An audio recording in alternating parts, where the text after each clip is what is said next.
So things like that, I completely just ignore because it's not important. I mean, that's a very dangerous and immature way of operating, but, you know, I make no apologies for it, because actually I work with people who are really good at what they do, and they're good at the things I'm not good at, and they like the things I don't like doing. Power to Live More with Joe Dodds. Welcome to the Power to Live More podcast, all about productivity, organisation, well-being, energy and resilience.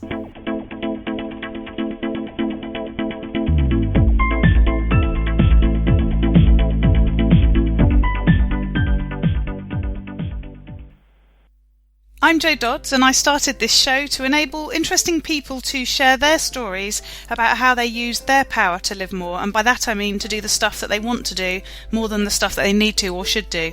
It's about creating a life for yourself where you have the energy, health and space to be happy and fulfilled, spending your time as you'd like, whether that be at work, home or somewhere else entirely. That's your choice. Hello, my name is Ellie Dodds and I'm co-presenter, and today Joe's interviewing Dr. Russell Thackeray. Russell was introduced to us by one of his team. Dr. Russell works with leaders and their organisations to achieve enhanced performance and results. By aligning culture, leadership and people, he can spark design and embed change that creates organisational resilience. The result is a reduction of personal drama and an increase in mental and emotional personal resilience. Improvement and accountability of process, relationships, finance and systems is achieved, as is a reduction in burnout for both the organisation and the individual. Dr. Thackeray has an interesting and colourful background and can draw on his experiences in the arts, working as a professional musician in London's West End, and as an entrepreneur, consultant, CEO, NED, operations manager and investor. This breadth of experience of business and life is utilised in the strategies and skills he delivers to improve performance and deliver change. Back to the studio. Today I'm interviewing Dr. Russell Thackeray of QED Organisational Development. Welcome, Russell. Thanks for joining me. It's a pleasure, Joe. Delighted to be part of the programme. Lovely. So start by telling us who you are, what you do, and crucially, where you do it. Yes, okay, fine. Well, who I am is Dr. Russell Thackeray.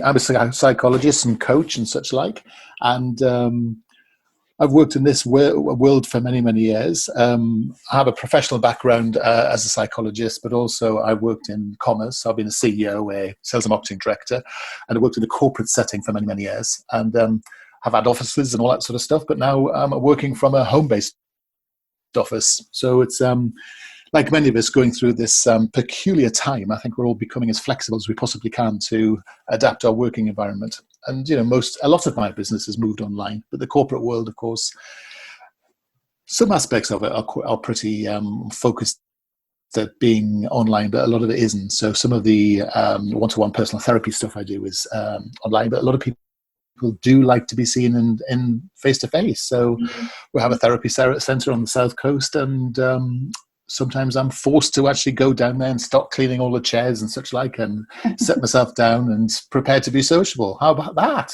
Goodness me. Wearing trousers. What weather next? So were you doing online sort of consultations and that sort of thing before the lockdown, or is that sort of part of how it's all transitioned for you? I've worked online for both corporately and one-to-one as part of the work I've done. I've done it for many, many years, so it was no problem to switch to being fully online. And I was quite. I mean, I had. This. It dates me somewhat. I've had a Zoom professional license for 2.5 years. Right. And, managing my own podcast as well as, using Zoom and originally Skype. It's been, one of those things. I'm an early proponent of Zoom bottom, which is this idea that we spend too much time sitting and watching or talking to people on Zooms, and it's really good for you to get out and about and move around. And then, of course, lockdown happened, and then we're all victims of Zoom bottom. We all got it all together. So there you go. Although when I'm not recording my podcast, I'm at my standing desk. It's just that the sound's better from my armchair. So in my defence, I don't always sit on it. So, well, mine's very much spreading at the moment. So there you go. What can I say? Yeah, that's another downside of lockdown. So talk us through a bit of how you got into doing what you did. I quite often talk to my guests about the fact that they're now doing something that they probably didn't imagine they were going to do when they were going through the sort of education system. But given you're a doctor and given you're a psychologist and all that sort of thing, I think that may not be the answer you give. Maybe you did plan to do this, but tell us about how it all started for you. Well, I sort of like to say I'm in my fourth, it may even be my fifth career at the moment, because I actually started my life as a professional musician. So when I was in university, I was actually at the Royal College of Music and was going to be a famous viola player in this classical music world, and did a lot of that for a long period of time. And I worked in freelance as a freelance session musician. I worked at the Royal Liverpool Phil, the BBC Scottish Symphony Orchestra, the RPO, BBC Symphony Orchestra, BBC Radio Orchestra. Travelled all over the world with pop groups and worked in 2 or 3 West End shows, including the affectionately named the Glums, for over a year. And that was my career. That's what I wanted to be. And it actually was one of those things where, as a musician, you get in touch with your, what we call our sensitive side. And I was sort of quite a large bloke from the northeast of England. It was okay for me to be sensitive because I was a musician. But I discovered actually this was part of my, something that we call empathy now. But it was, in those days it used to be called sensitivity. And I got utterly bored senseless being a musician. In fact, the 2 most common states are being bored stiff or scared stiff. And whilst the physiological and neurochemical effects of being a musician are extraordinary, and anyone who has a child should think about getting into a musical instrument, speaking a foreign language, or learning to dance. Absolutely. Those 3 things are so good for you. Mm-hmm. I actually got to that stage where I thought, well, I want to get out of this world. And I'd started doing the business side of music. And I used to work for a guy called Rowan Atkinson on anything musical he did, including some of his films and Mr. Bean and, some of the other stuff he did. And I got into the business side of work as well. So I sort of transitioned from, moving people around venues to play musical instruments to moving secretaries around assignments as I worked in the recruitment industry. Mm-hmm. And that sounds a weird leap, but it was a leap. And then I just got fascinated with people and behavior change. I ended up working in sales and marketing, and this idea of getting people to change their mind and change their behaviors and do things that you wanted. I got interested in marketing. I became a sales and marketing manager and director. I obviously became a psychologist at that point because I was thinking about psychology from the point of view of consumerist behavior. And then went, took the corporate shilling, became a CEO of a large law firm, and did that thing where I was enjoying this sort of life, and actually joined a management consultancy as a sales and marketing director. And my job was just to go in and scare up work and do stuff. And I got really interested in the sort of delivery side of consultancy, and moved from there into a large training company, a very large training company, which I sold about 3 or 4 years ago now. And started QED, which was my own sort of, how can I put it? I think you call it a vanity business, don't they? Where you basically start off by saying, I'm just going to do 3 or 4 things I'm really interested in. But then clients used to ring me up and say, well, would you do this? And would you do that? And used to do this. Could you do it again? And I've ended up growing a small team, but just doing what I really enjoy. And so broadly, I do a lot of work around leadership and executive coaching, which I think most of us do.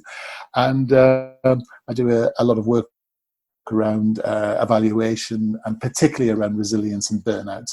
And that's become sort of my thing over the last 2 or 3 years.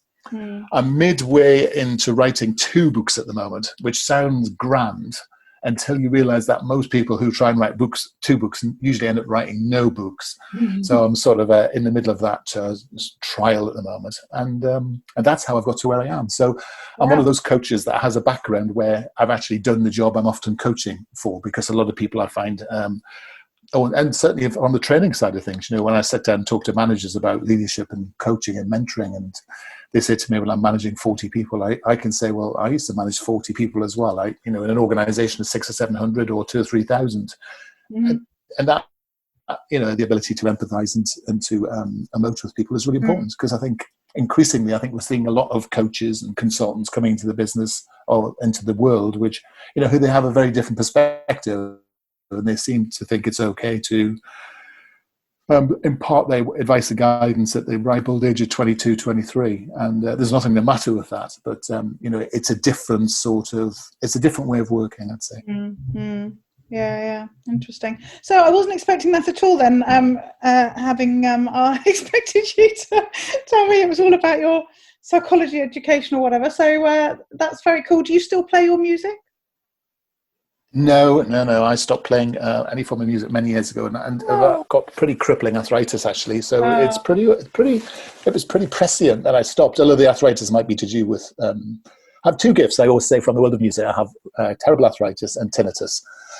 Right. And but both of those things would have actually ended my career. So it's a pretty good reason, pretty good thing I stopped, really. Yeah. Well, you were talking about the sort of importance of singing, speaking a foreign language, and dancing, and you talk about being, well-being and resilience and all that sort of thing. So, did you take up one of the other two things as an alternative?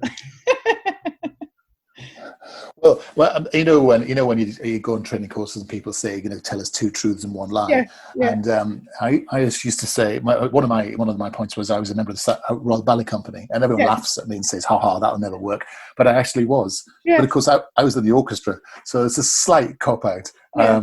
My dancing prowess is limited to just watching Strictly Come Dancing and RuPaul's Drag Race, and I'm an expert in both those areas. But and I sort of say to myself, well, I've overcompensated on the musical side of things, so I can skip the dancing if that's all right. Yeah. And I do speak Spanish because I have a place in Spain. So there you go. the Spanish is pretty horrible, pretty gruesome, and it's very limited, but it's been good fun learning. Brilliant. So let's talk a bit about sort of how things are at the moment then. I was just on a call with the team at Engage for Success, which is all about employee engagement. It's the national movement around employee engagement. And we were talking about how we feel like some of the disruption that we've been through in the last few months, it's almost like half the people are jumping up and down saying we should go back to where it was, let's all go back to the office. And everyone else is saying, well, hang on, it's worked really well not being in an office, and we've got flexibility and everything else. Let's not, just go back to how it was, sort of thing. But it's a really complex scenario, aside from all the medical issues and the, conspiracy theories, the truth, the falsities, everything else. It's to change the way that we operate in business and then make it work. Ever is difficult, isn't it? And we've done it in a really weird situation. What are your thoughts on how people have sort of coped with it from a resilience point of view, and what you think might happen moving forward? That's a really great question. I could spend about 10 hours on that question, so I'll just limit myself and just cut across me when you get bored. So I'm a great believer that change is not difficult, and I think it's one of the biggest myths of our lives. And actually, we've proven it over the last 3 or 4 months that change isn't difficult, because actually, so it's one of those things in human conditioning that we are prone to believe what we tell ourselves. And I think it's one of the big psychological myths of our time in leadership training and a vested interest in many consultants to tell people how difficult things are. And I would say that many people have had to change and spin on a sixpence over the last 6 months. It may not be comfortable, it may not have been preferable, but it's certainly something that a lot of us have done. Not everyone's been successful at it, but that's just, failure is a natural part of life and moving forward. And that's how you reinvent yourself, and that's how you move forward again. So I would say that it may not be comfortable, but it's been hugely cathartic and completely predictable. The fact that we were due to have a recession, because actually if you look at the way that the world works, we'd been on a very long benign run environmentally and fiscally, economically and fiscally, I should say. And it was inevitable we were going to have a recession. I mean, the fact that it was driven by a pandemic is, it's just, it's that happens to be its cause this time round. Mm-hmm. And I think we spend far too much time worrying about things rather than dealing with them and coping and adapting sometimes. Now, in terms of working environments, one of the things that we spotted pretty early doors was this you're going to have a driver for people to not work from home anymore, because actually organizations will suddenly see the opportunity to save a lot of cash by rethinking office space and such like. And I think often the challenge here has been that you need to have people working from home or an office based on their temperament, not based on the cash demand nor on their opinion, because those two things are not necessarily objective. And so what we developed is actually a pretty robust indicator of your ability or your temperament to work from home or from an office. And also this thing about, well, saying sometimes you need to blend a working environment. Sometimes actually what you want to do is have people coming in, but why don't you work with temperament and give them the things they need from that office environment? So actually you can have them in for a smaller amount of time and maximize the productivity they have when they're in either place. Yeah. I think it's a fascinating thing. I'm someone that enjoys noise, but I'm an introvert. So my preferable way to work is to go to a Starbucks or a noisy environment, put headphones on and sort of leech energy out of people who are leaping around the place and just use it for myself when I'm sitting there. And, our temperament indicator was able to sort of spot those sorts of people, which are quite hard to spot. So coming back to your question, the point is it's going to be changing in the moment. It's going to be with us for a long, long time. We just have to get on with it. We're going to fail. We're going to pick ourselves up and we're going to reinvent ourselves on a constant basis, as we have done for the last 30 or 40 years, in terms of modern business. And in the next 30, 40 years, things are going to change so much anyway, because the pace of change is speeding up. COVID has been a fantastic opportunity for people to be able to really flex their muscles, their cognitive muscles, and also their ability to really start to spin and adapt, and to become a little bit more ingenious about the way they work alone and with other people. Yes, yeah, absolutely. It's interesting. I sort of reflect that, 30 years ago when I was doing my HR qualifications, I was sort of learning about, Taylorism and, all the sort of industrial revolution and how that led into, the care and the personnel and all the sort of, how it all went. And I just sort of keep thinking to myself, in years to come, there's going to be there'll be an essay question all around flexible working, in a pandemic or from Friday to Monday. What changes did you have to make or whatever? Yes. Well, one of the best papers in HR will be Remember HR. Yes. Yeah. yeah, exactly. So, so as you say, it's interesting. And you mentioned somewhere along the line something about, the stories that we tell ourselves. And it's, undoubtedly there's been, some awful situations that have happened during these last few months. But, a lot of people that I speak to have had so many positive things come out of it. And they do seem to be the sort of more resilient ones, I suppose. Is there a sort of, a mode of person who's able to be more resilient in these situations? Or are you saying that sort of fundamentally we're all pretty good at it to a greater or lesser extent? Yeah, that's a good point. Fundamentally, we've all got resilience built into us. Otherwise, we wouldn't really make it very far in life. And I think the human race is astonishingly resilient. We're so resilient, we're destroying the least resilient thing around, which is the world we live in, really. And I think one of the things we have to do is to think about the mindset that's necessary for resilience, and the mindset that's necessary to learn for resilience is a mindset where you are in control of yourself rather than being a victim of your thoughts and feelings. Mm-hmm. And I meet lots of people who will be telling me the reason everybody else has done something and how they're blaming everybody else and they're not accountable for anything, and that the news is all bad. And then you sort of point out to them that every single thing they've just talked to you about is something that's controllable with their own head. And they can. And it's that thing about, is the news good or bad today? And well, it's up to you. How you choose to view it is your decision. And therefore, if you choose to see the world as a negative place, it's negative. And those people, guess what? Got called pessimists, and they have poorer life outcomes. And people say to me, but that's such a trivial way to think about it. And I'm saying, I'm sorry, because simplicity sometimes is trivial because it's simple. But doing it is the tricky bit, because it's all very well knowing it, but it takes time and practice to do this thing. these things. And, you know, whenever we're talking to people about high anxiety or sensitivity or depression, which are things which, you know, can knock down your resilience, you go back to things like, well, this is a multi-layered thing. I was chatting to someone literally yesterday who was talking about their anxiety, and it'd been someone I'd been doing hypnotherapy with, and we just got onto the subject of diet for no reason other than I'd mentioned it and said, you know, let's track the time on it when you feel the most anxious in the day. Because he's very visceral and he's very quite kinesthetic sort of person, so he could really, you know, emote around that sort of subject. And he said it's really odd because we've been keeping a bit of a log of it. It's always about 4 to 5 o'clock in the afternoon. I know it doesn't take a genius to say, well, what time did you have your lunch and what time do you have your evening meal? Yeah. And it's 4 o'clock is the time when his energy dips. Yeah. And is it a surprise to think we are less resilient when we are not looking after ourselves and not eating?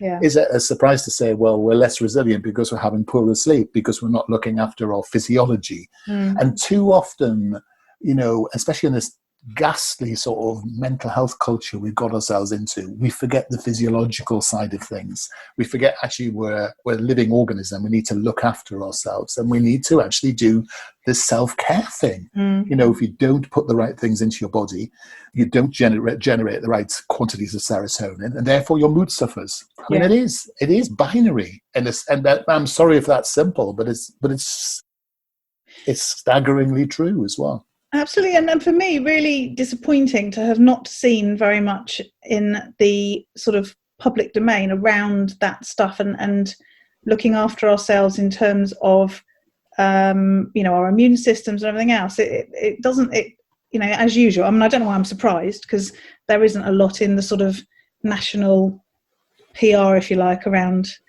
eating well and sleeping well and self-care and all those other things. I don't know why I'm surprised, but it feels like that needed to be so pushed, and, you know, people like us have been doing that through this time, but it just feels like, you know, nationally it's not a theme. Well, that's a, you know, it's a really enlightened comment, and I think the thing we have to remember about the way we work is that we are fed foods that make us ill. That means we have to take medicines to make us better. And those medicines make us worse in the first place. Yeah. And no, I'm not going to get all, you know, sort of new agey on you. That's not my thing at all. If you knew me, you'd know I'm not that sort of person at all. Yeah. But, you know, you have to look at the fact that the tobacco industry, the alcohol industry, the foods industry have peddled things which are very, very bad for us for many periods, you know, for a long time. And actually this idea that, you know, actually, you know, eating well is a new idea. It's just madness. But, you know, we've been infected by this idea that we should just eat things which are terrible for us. I mean, it's only recently that we've discovered that fat's good for us. I mean, you know, I mean, the enlightened amongst us have been knowing it's been good for 30 years, but of course the propaganda has been not to have it. I think the British Dietitian Society or something would still tell you if it was bad for you, which which traumatises me. Yeah, exactly. Yeah. But it's interesting as well, the whole... Sorry, carry on. Go on, no, carry on. I was going to say the whole sort of social media thing as well, as you say that, you know, when you said about the stories we tell ourselves and what we read and the news that we listen to and so on. It's, you know, in fact, I have a student who sort of teaches mindset stuff, if you like, and he's been doing some work around marketing his business and that sort of stuff. And he had a week where he had to really just stop and get himself centered again, because he'd got involved too much in what was going on through social media and seeing what people were saying and the sort of attitudes and everything else. And even though he specializes in this himself, he'd allowed it in, do you know what I mean? So that it affected him. Yeah. So what you were saying about that bit about if you only hear negative things and believe them, you know, guess what, you're negative, is so true. But let's not be surprised. But Joe, let's not be surprised about this. So let's look at the media. The media's job is to trade on our inherent negativity bias. So what they need to tell us, they need to make us greedy, and they need to make us fearful. Yeah. And that's what they do. And they spend their entire time, you know, with an agenda. You know, I used to work in the media. I've worked in 2 media organizations, and people think the job of a media company is to tell the truth. No, it isn't. It's to get people to read or to watch so they can sell more advertising space. And all media companies have a position. Okay, that's fine. Here's the thing with social media, though. Whatever we're watching that's making us unwell is creating dopamine for us. So we are motivated if we're not careful, if we don't have the wrong mindset, to actually make ourselves less well. We become addicted to the bad news, or the news that we've decided is bad. And this is the problem. So we are our own worst enemies. Now, right at the beginning of the lockdown, I remember going online and doing some work about how to survive the lockdown right at the beginning. The first thing I said was, watch the first 10 minutes of the daily briefing and watch no other news, and then get yourself off social media, because actually that's it. They are both environments which are now calculated to stimulate a cycle of dependency and fear. Yeah. Because that's how it works. I mean, you just have to watch Sky News in the morning. It's hilarious watching a news story be invented through the course of the day, and then you can see the presenters by the end of the time looking genuinely frightened themselves, because they've literally frightened themselves. It's quite astonishing. And the media, if you talk to most people who have depression or anxiety or any of those things, it's the first thing it puts out. Media, official media, and social media second. It's much more important. It's easier for me because I'm of a generation that I didn't grow up with social media. It's trickier for youngsters who are, it's sort of, the phone's clasped. I was going to say clasped with their ear, but that's old fashioned. It's it's part of their being, isn't it? It's sort of, they seem to be they're grafted onto their hands. But it's like I say to a lot of people who are much younger. My son, my daughter won't put their phone down. Hey, you're the parent. It's time to do that thing you were grossly unfit to do, which is to learn to be a good parent and to take the mental health and the needs of your children, and sometimes older children, in hand and protect them. Because, it is a sort of sewer of filth, some of the social media that we see going down. Now, don't get me wrong. Here, I'm a great fan of wombats, and there's nothing I like better than getting on my Facebook page to look at the latest wombat video, and that's great, isn't it? But the trouble is, you're never far away from that advert that says, hey, have you heard about this latest problem? And, of course, our negativity bias is just tempted to click on that. Yes. So we need to watch ourselves. We need to build a self-discipline in that. This is not somebody else's fault. These are our willing choices that we make, as well as we understand our sort of neurochemistry and the way that we're sort of built to be susceptible to these things. If we weren't, then they wouldn't be so successful, would they? No, we sort of need a sort of healthy disrespect of such things, don't we? So that we can pick and choose the bits that we want to listen to and the bits that we don't. I was saying to my daughter the other day, she's 14, I was saying that it was the thing where they'd said before you could do this, and now they're saying you can't do this. And the newspapers jumped straight on it as a U-turn. And it's like, well, when you're being flexible and the levels of illness are going up, sort of thing, then it would be sensible to say, don't do that now. That to me isn't a U-turn. That's just being flexible to the moment. and yet the newspaper, turned it into a right old, they can't make their mind up. And it's like, well, I'd rather they change their mind if it's the wrong decision. It's the media are like financial services markets, aren't they? People that make money out of financial services, like shading and such like, they don't care if it's up or down. They don't care if it's high or low. What matters is it goes up and down, and that's what the media like. They just like something happening. Yeah. And if nothing official is happening, then they're very, very happy to create it for themselves. There's nothing better than just for fun talking. If you're in the mood to deal with it, it's just putting on one of the sort of talk radio or LBC or one of those sort of news talk radio things, and just sit back and enjoy the complete and utter waffle and make believe that goes on. It's just utter tripe. I mean, it's great. Yeah, my best example. It's a guilty pleasure. My best example of that was throughout the lockdown, and particularly at the beginning. Well, not the beginning, maybe sort of 2 or 3 weeks in. My husband listens to. Was it 5 Live? Do they do lots of sport? Is that them? I can't remember. Whichever radio station it is. Used to. Ever leaving Alexa on in the kitchen, playing this, and it's just talk. Yeah, it's talk sport, isn't it? That is what it is, because they're talking about sport. And of course, after about a week or two, there was no sport to talk about. And they'd exhausted all their sort of historical discussion. And then they were having to create conversation out of nothing when there was no sport going on. Yep. That didn't stop him. No, he didn't. And some of the stuff that they said, you're right. Just in passing, I'd sort of go in exasperated and change it again, and put Classic FM on instead. But yes, highly entertaining. So let's sort of switch it a bit. And the same men don't talk and chatter. You see, this is the myth, isn't it? Yeah. So let's switch a bit and talk a bit about how you work with your clients and how you sort of get done what you need to get done. I mean, you've already said that you work online a lot, but also you have to sometimes go into a real room. What do your days look like, and how do you make sure you get things done? You mean at the moment or normally? Yeah. Well, both. It'd be nice to see a contrast if there is one. Well, okay. So my normal world would be working corporately mostly. So that could be a combination of either training. I do a lot of training, and that could be in this country or abroad. They could be short sessions through to 1 or 2 week long programs, depending on what it is, and then a lot of coaching. So I spend a lot of my time coaching, and therefore they'd be face-to-face sessions or online sessions that would either be reinforcing a program or working with like an executive in an executive coaching capacity with boards or senior execs. And so a day would be, in that world would be those things. Now, a day in the non-corporate world will be a series of appointments to meet people, to work out what it is that they need as a course of treatment, and then either to deploy a hypnotherapy, therapeutic approach, counselling, CBT, EMDR. I use a virtual therapy technique as well, which is really super groovy because there's nothing a man likes better than a little bit of random technology, is there? Let's be honest. And well, this man anyway, not every man, all men.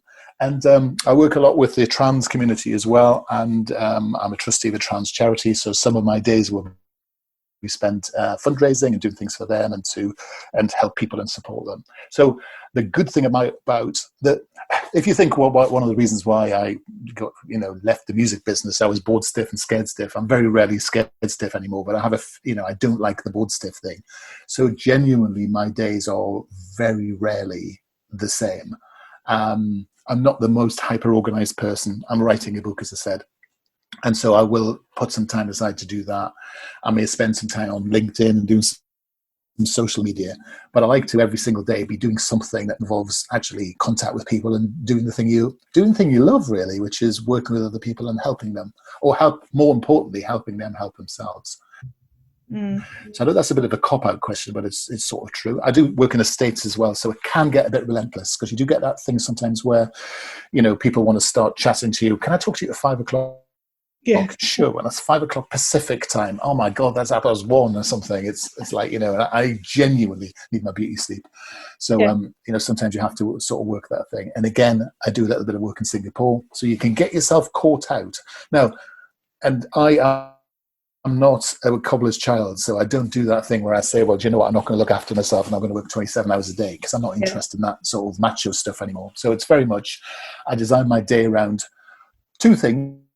It's what I like doing, what I'm very good at, and I make sure I spend as much time as that as possible. And then I also spend a lot of time developing myself. So I've just signed up for 3 different new development sessions. I'm a bit of a lifelong learner, so I'm just doing some new stuff as well at the moment. So I'll be dedicating some time to that. Lovely. That's what we like to hear. So you concentrate on doing the things that you want to do and that you're good at, and you are developing yourself. What about all this other stuff? How do you get rid of it? Which other stuff? The stuff that you don't want to do or you're not good at, or right. Isn't about developing yourself. Some of those things presumably you just don't do. But how do you get some of the stuff that you have to do that you don't want to do or you're not good at doing done? Well, I do have a team. So I have people who work with me, and they're very good. And I have both people who are sort of full-time workers, but also use a lot of associates and affiliates to do that sort of work. So I've got a person that's a marketeer, one for each business, and they look after that bit. I mean, I love doing marketing, but I'm really quite poor at it. And I had to work out quite early on to stop fiddling and stop messing about, because my marketing expertise is quite old now. So the second thing I always think works really brilliantly is having a really, really long list and then just finding a great deadline. And then once that deadline arrives, if you can work really fast, sometimes that helps. Yeah. And then, it's really funny how much stuff's really unimportant And the stuff that you're not good at, you can just do without. I mean, once a year, I have a massive rant and yell and scream and shout at people. And that's usually the time that's involved putting my tax return together. And I have a feckless accountant who I like to shout at. But he does my books, and that all comes together. And he'll put right the sins of me not doing book work across the whole of the year. I mean, I pay my VAT returns, obviously, but you don't give him all that's the sort of carrier thing. Bag, do you? Oh no, I don't even have the carrier bag.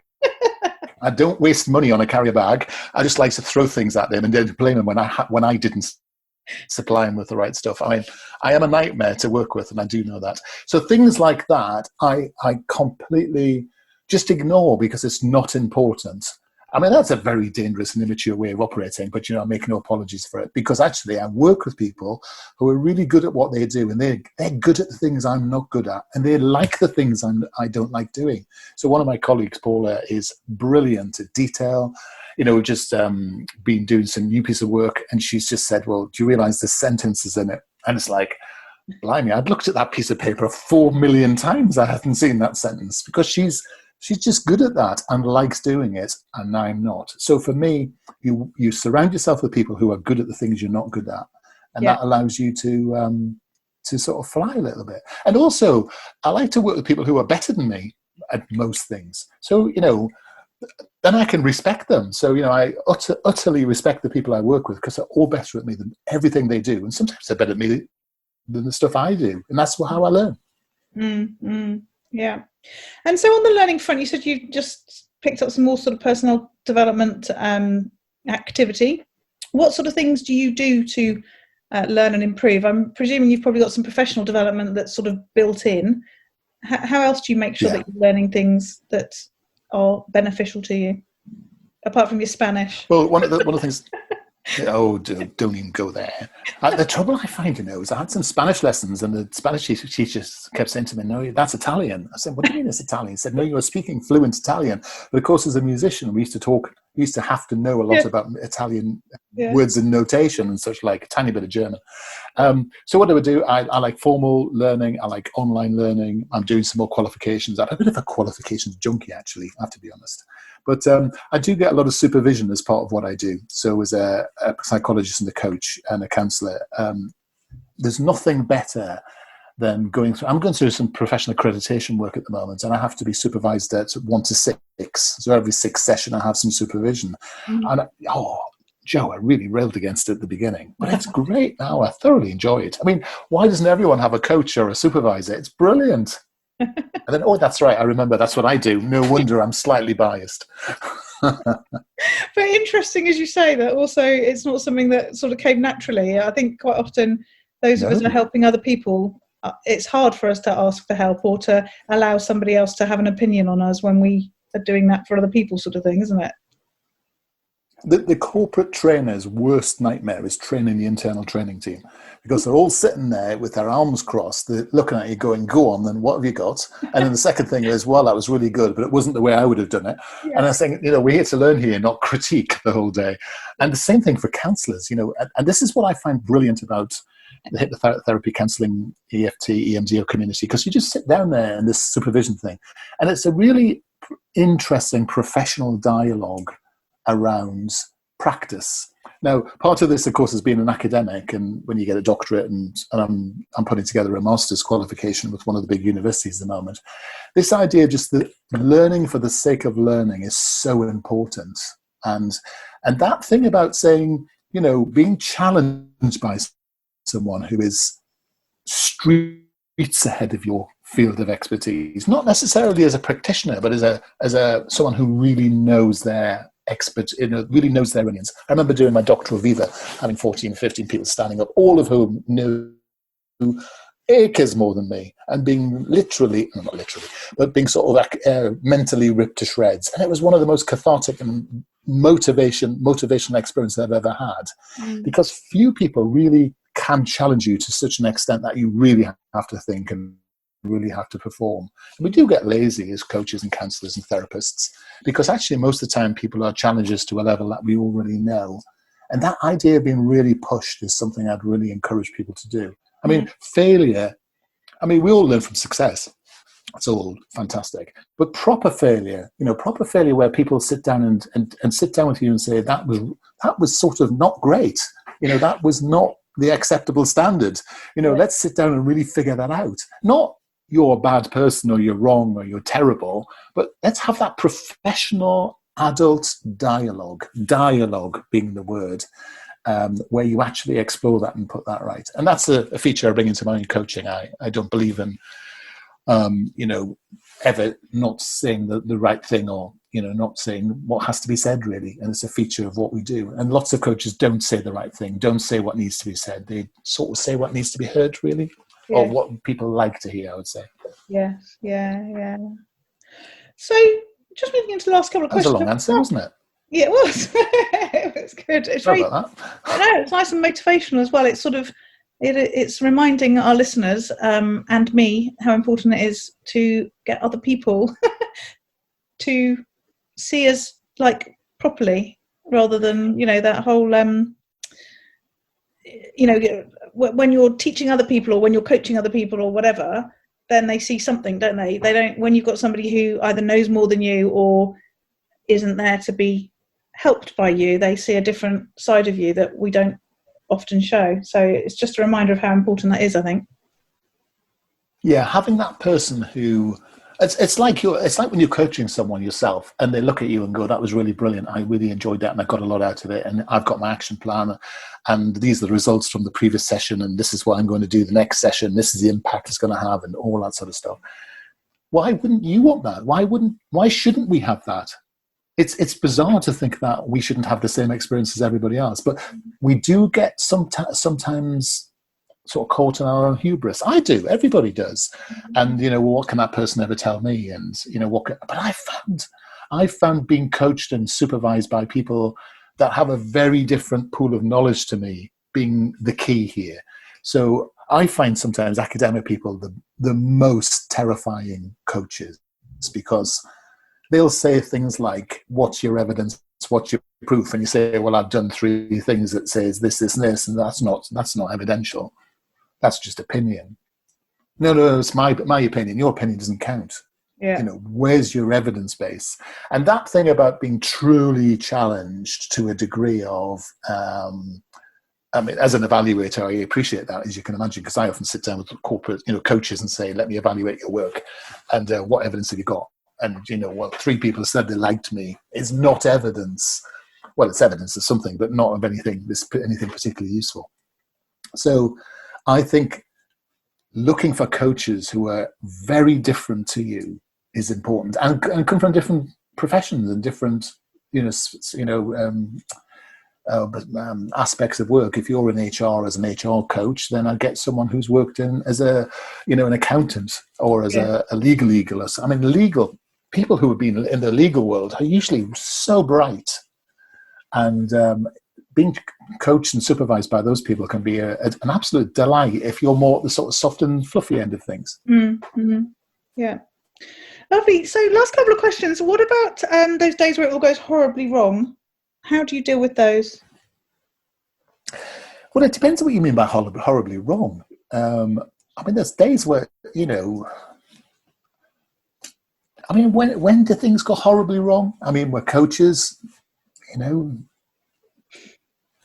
does it really matter in a funny sort of way? I've had to deal with people who've committed suicide. I've had to deal with people who have really, done terrible things, and, sort of the psychiatric side of what I do can be there. But you have to look after yourself, because most of the time when you're dealing with other people, the adult side of what we do is we're empowering people to live their best lives. If their best life is not the life that you would want for yourself, you have to keep that separation.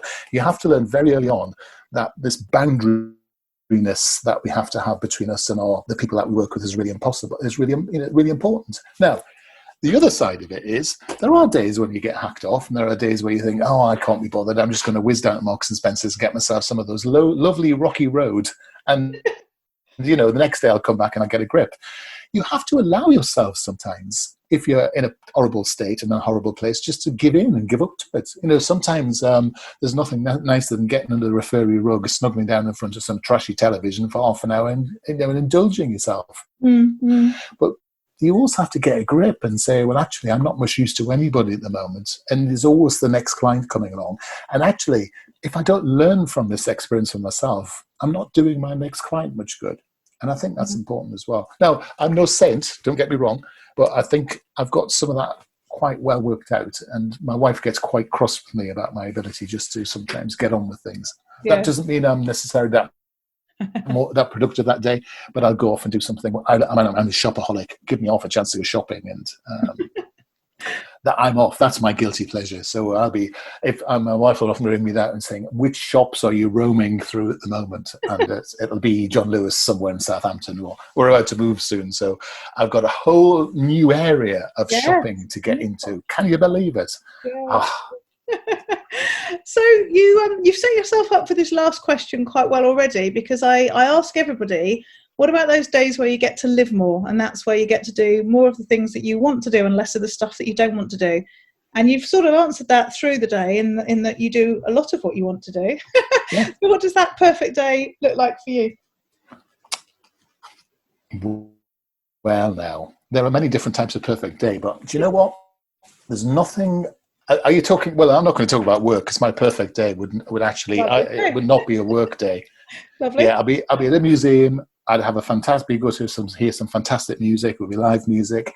I'd be meeting some people that I thoroughly enjoy talking to. I'd be having a really groovy sort of debate, intellectual conversation about something where I'd be losing left, right, and centre. We'd have some fine food, and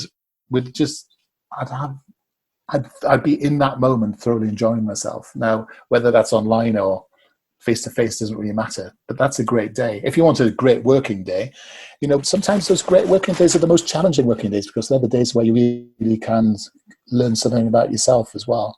I mean, it's all just lovely to have your clients jumping up and down saying, whoa, you're the greatest. But sometimes it's quite fascinating to have your clients coming back and going, no, that hasn't worked.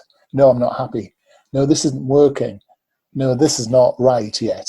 How do we do something about this? And that's that lovely sort of, and a great day can be that day where you actually sit there and you ponder and you research and you reach out to your friends in your network and you synthesize and create something new. And then you go back with it and just see how this next iteration will fly. Mm-hmm.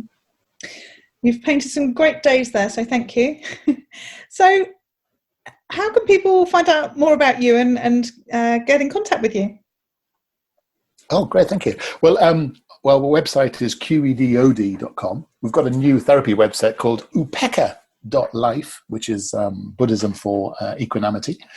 We'll have LinkedIn is absolutely fine. My name's Russell Thackeray, as you've said, so you know how to get hold of me there. And we do have a podcast ourselves called Resilience Unravelled, where we unpick and talk a lot about this subject of resilience and burnout. And they're the best places to get hold of me professionally, I think. Lovely. Thank you, Russell. It's been really interesting talking to you today. Thanks for your time. Pleasure, Joe. It's been fun. All this information is available in the show notes. If you go to powertolivemore.com / in this case 180, then you'll find them there. And this week I just want to talk briefly about keeping motivated. It's what we were talking about at the Counterpoint Networking on Monday. We didn't have lots of time to talk about that, as we, as usual, went off on various other tangents. But some of the strategies that people shared were things like when things get tough, sort of walking away, doing something that is self-care for you.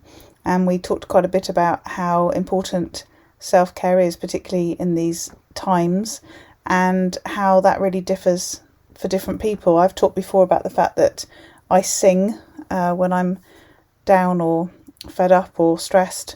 And as much as anything else, it's because you can't do anything else while you're singing. You've got to read the music and be in tune and all that sort of thing. And so you can't really think of anything else. And that's why some people meditate and other people do other things like reading. We talked about, when you're reading a book, you're clearly not thinking about anything else. You're thinking about the book. And there was one other thing that I can't remember that we were talking about, which was a similar thing, that if you sort of absorb yourself in something else, then your worries can't sort of get in the way, because quite often what the issues are in that situation is that we're overthinking things. We're catastrophizing and thinking of all the things that could go wrong, and actually just stopping ourselves doing that can be really helpful.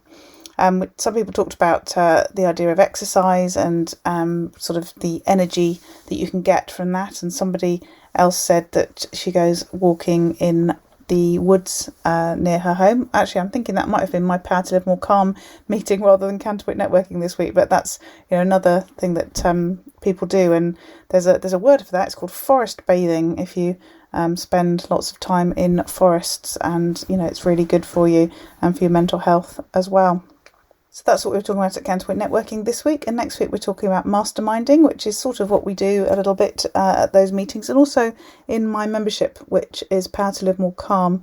We currently this week we had a meeting to talk about what we're going to focus on in the next 4 weeks. We've each got a big project that we want to achieve, and so we're currently breaking that down into really small daily actions, and then we're going to keep each other accountable using a tool that we have within Slack that we use in our community to report in each day about how much or what whether we've achieved what we said we are going to achieve for that day. And we're literally only doing 20 minutes a day, but we're going to consistently take those actions over the next 4 weeks. So that's something that is happening in Power to Live More Calm. If you're interested in finding out more, getting involved, then you can go to powertolivemore.com/get calm. And the other thing to remind you about is that in October, I'm doing 30 days of inspiration to live your best life now. I thought it was a good time, given everything that's happening and the fact that a lot of us have put stuff on hold, thinking that we'll get back to it when things go back to normal. And of course, that's not really happening. So I decided to run the 30 days of inspiration this month, and you can go to powertolivemore.com/living your best life now, and that'll get you onto the mailing list, and then you'll get the daily emails which take you to my blog with an article about ideas, tips and strategies for living your best life now, and it gives you a link to all of the other posts that have been shared in October as well, so you won't miss out on the ones that have happened up to now.